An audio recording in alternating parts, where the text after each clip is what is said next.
The breaking news that Thomas Kingston, the husband of Prince and Princess Michael of Kent's daughter, Lady Gabriella Kingston, died from a traumatic head wound, and a gun was found near to his body in an outbuilding at his parents' home in the Cotswolds. An inquest opening at Gloucestershire Coroner's Court has heard. Well, joining me to discuss this is royal correspondent and writer Michael Cole. Shocking news there. Emily, terrible news, very, very sad news, and our thoughts must be for Ella, Lady Ella, a charming woman, only 42 and a widow, and now to hear this terrible news about her handsome, charismatic husband dead at 45. I met her at her father's in 2022 at her father's birthday party at Kensington Palace, and she was utterly charming. There you see them on their wedding day, and it was only just 4 years ago that they got married. The husband himself was a very successful man, a financier, asset management, but earlier in his career he'd been out in Iraq for 3 years, working for conflict resolution, working as a hostage negotiator, trying to bring peace through the Anglican Church in Baghdad. Whether that plays any part in what has happened, we will not know until the coroner has conducted the inquest, and that inquest will be there to find out how Thomas Kingston came about his death, to use the archaic language of the courts.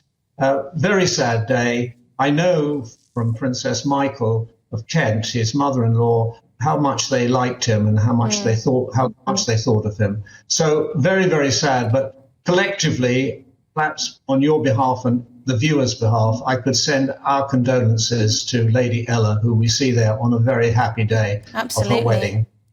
So all we know so far is that Thomas Kingston was found dead at his parents' home in a Cotswolds village, suffered a catastrophic head injury, and a gun was found close to his body. That's all we know at the moment.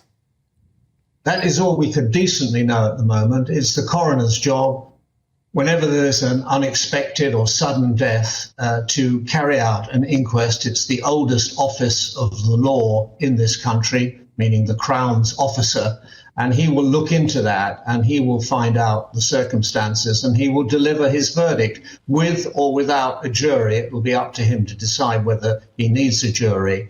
But the police said at the time that no other person was being looked for, and that there was no ongoing investigation as such. So very, very sad. And when you see those pictures, it makes it even more poignant, doesn't it, Emily? I mean, quite awful, quite Beautiful awful. wedding. And of course, a very bad time for the royal family. I mean, they've had a week of it, lots of news, but none of it good, Emily. Well, Michael, I'd like to ask you about that.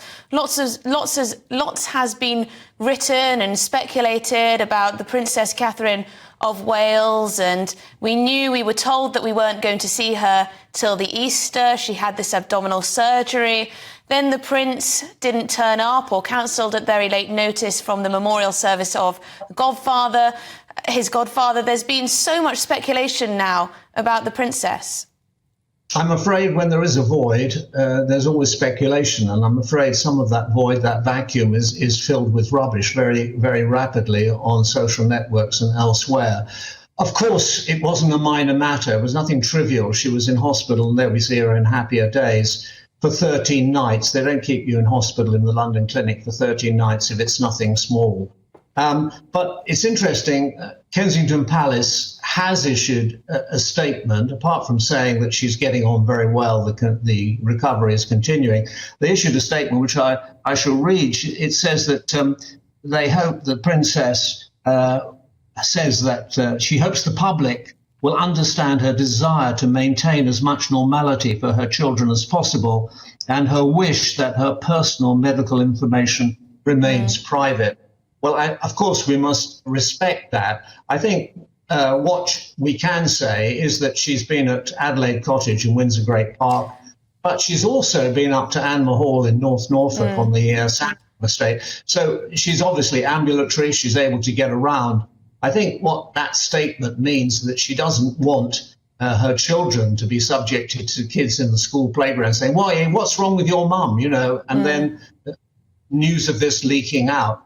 Obviously, it's a problem. Michael, sorry, we're just running out of time, but I'd like to ask you one more question. Do you think the royal family should tell us more about Catherine's condition to stop this speculation, or do you think they've said enough now?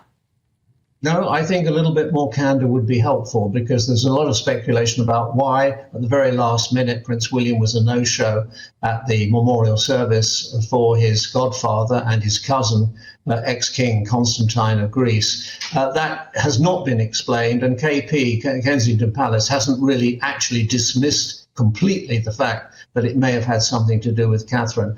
I think on this occasion, a little bit more guidance, because rumour is a lying jade, and we do not wish that to happen, because rumour and speculation are very undesirable at this particular time. A little bit of guidance would be helpful. We don't want to know all the details. Of course, the Princess of Wales is entitled to her privacy like every other woman, but a little guidance would be a good idea. Difficult, isn't it? You give people a little bit of information, then of course they always want to know more. Thank you very much indeed, Michael Cole.